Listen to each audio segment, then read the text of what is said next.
It was long past midnight when the grave robber slipped through the rusted iron gates of Blackthorn Cemetery. A cold wind drifted through the crooked trees, making the branches creak like old bones. The moon hung low behind the clouds, barely lighting the endless rows of gravestones stretching across the hill. Most people avoided cemeteries at night, but for Elias Mercer, they were his workplace. Over one shoulder, he carried a shovel. In the other hand, he dragged a worn burlap sack. Inside were the tools of his trade: crowbar, lantern, and gloves thick enough to handle whatever unpleasant surprises a coffin might contain. Earlier that evening, Elias had read the obituary pages like a menu. A wealthy widow had been buried only 2 days ago. Rich people loved to be buried with their finest jewelry, which meant tonight's job would likely pay well. Elias whistled softly as he crossed the grass, weaving between headstones both new and ancient. Eventually, he found the one he was looking for. The soil was still fresh. Perfect. He drove the shovel into the dirt. The work went quickly. Elias had dug enough graves in his life that his movements were almost automatic. Scoop after scoop of earth landed beside the hole until the metal blade finally struck something solid. Thunk.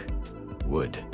The coffin. Elias grinned. He brushed away the remaining dirt and pulled the crowbar from his belt. With a grunt, he pried open the ornate wooden lid. Inside lay the body of an elderly woman dressed in a dark silk gown. But something immediately seemed wrong. There were no rings on her fingers, no necklace around her neck, no bracelets, no brooch, nothing. Elias frowned in frustration. Had the family taken everything before the burial? That happened sometimes. He was about to close the coffin and leave when he noticed something strange. The woman's hand was tightly clenched. Something metallic glimmered between her pale fingers. Curious, Elias reached down and pried open the stiff hand. Inside was a small rectangle made of thin silver metal. It looked almost like a ticket. The surface shimmered faintly in the moonlight. Strange thing to bury with someone, Elias muttered. The moment he picked it up, he vanished. No flash of light, no sound. 1 second, he was standing in the grave. The next moment, the grave was empty. The silver ticket had disappeared with him, but Elias Mercer was far from the first person to encounter the strange object. Centuries earlier, on a frozen battlefield, somewhere in the northern wilderness, a fierce warrior stood among the fallen. The battle had been long and brutal. Steel clashed against steel, while snow turned red beneath countless boots. The warrior, Astrid, Halvar's daughter, had fought harder than anyone that day. Her axe had cut down enemy after enemy until the ground around her was littered with bodies. At last, she faced the man she had been hunting, the rival chieftain, who'd betrayed her family. Their duel was swift and violent. Astrid's blade struck true. The man collapsed into the snow, defeated. As the chaos of battle slowly faded around her, Astrid searched the fallen enemy for spoils. Gold coins, a dagger, and something else, a thin piece of silver metal tucked inside his belt. She held it up to examine it. A strange symbol was engraved into the surface. Before she could study it further, she vanished from the battlefield. Her warriors searched for her long after the fighting ended.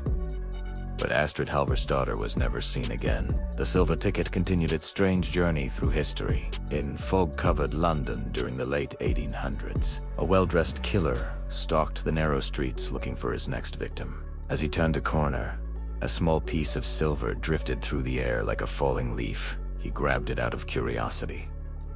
Moments later, he disappeared. Years passed. In the bustling streets of Paris, a struggling street performer finished his act and checked the hat he used for tips. Among the loose coins sat a shining silver ticket. Thinking it might be valuable, he picked it up and vanished. Decades later, during the tense years of the Cold War, a government spy searched through the belongings of a powerful politician in a luxury hotel room. Inside the man's coat pocket, she discovered the same strange silver rectangle. The moment she touched it, she disappeared as well. Across centuries, across continents, the same thing kept happening. The silver ticket appeared. Someone picked it up, and they were gone. Until one moment, when 7 strangers suddenly appeared together in total darkness. They stood on a cold floor, confused and disoriented. None of them recognized the others. They came from different eras, different lives. The grave robber, A warrior. A murderer. A street performer. A spy. A crime boss. A wandering gunslinger. Before anyone could speak, bright lights suddenly flooded the room. The strangers shielded their eyes. When their vision adjusted, they realized they were standing inside an enormous factory. Towering machines filled the room from floor to ceiling. Conveyor belts carried colorful candy and bizarre toys through twisting metal pipes. Bright lights glowed in strange colors. The entire place looked both magical and deeply unsettling. Small workers in identical uniforms rushed around the machines, sealing boxers and loading crates. Then, with a sudden puff of purple smoke, a tall man appeared before the confused group. He wore a bright crimson coat and a tall black hat. A wide grin stretched across his face. He tipped his hat politely. "Welcome, honored guests," he said. "My name is Professor Delacroix." The strangers stared at him in silence. "You have all been selected," he continued happily, "to receive a very special tour of my factory." He gestured proudly toward the massive machine. "The silver invitations you found are extremely rare. Only the most interesting individuals across time are chosen to receive them." Naturally, the group demanded answers. Where were they? "How did they get there?" Delacroix only chuckled. "All will be explained in due time," he promised. But first, he produced a tray filled with colorful candies wrapped in shining foil. "You must try my latest creation." The candies smelled incredible, sweet beyond belief. Reluctantly, the guests each took one. The taste was amazing. Warm, sugary, irresistible. Soon they began eating more. Second, third, fourth. Then someone gasped. A strange pink foam began leaking from their skin.